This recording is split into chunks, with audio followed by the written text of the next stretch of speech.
খালেদা জিয়া ও তারেক রহমানের জন্য বুলেটপ্রুফ গাড়ি কেনার অনুমতি মন্ত্রণালয়ের। জাতীয় সংসদ নির্বাচন সামনে রেখে বিএনপির চেয়ারপারসন খালেদা জিয়া ও ভারপ্রাপ্ত চেয়ারম্যান তারেক রহমানের নিরাপত্তা নিশ্চিতে 2টি বুলেটপ্রুফ গাড়ি কেনার অনুমতি দিয়েছে স্বরাষ্ট্র মন্ত্রণালয়। মন্ত্রণালয় সূত্রই জানায়, একটি বুলেটপ্রুফ বাস কেনার অনুমতি দেওয়া হয় চলতি মাসের শুরুর দিকে, আর গত জুন মাসে একটি বুলেটপ্রুফ গাড়ি কেনার অনুমতি দেওয়া হয়। কোন দেশ থেকে কোন মডেলের এই বুলেটপ্রুফ গাড়ি কেনা হবে তা এখনও চূড়ান্ত করেনি বিএনপি। তবে জাপান থেকে গাড়ি কেনার বিষয়ে আলোচনা চলছে বলে দলীয় সূত্রে জানা গেছে।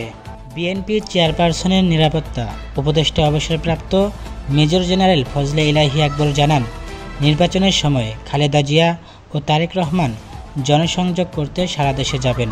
তাদের সর্বোচ্চ নিরাপত্তা নিশ্চিতে বুলেটপ্রুফ গাড়ি কেনা হচ্ছে। বুলেটপ্রুফ গাড়ি কেনার পর অস্ত্র লাইসেন্সের জন্য স্বরাষ্ট্র মন্ত্রণালয়ে আবেদন করেছে বিএনপি। একটি শটগান ও 2টি পিস্তলের লাইসেন্সের অনুমতি চাওয়া হয়েছে। লাইসেন্স দেওয়ার বিষয়টি এখনও বিবেচনাধীন। শেখ সাদ ইসলাম, ছোট সাংবাদিক।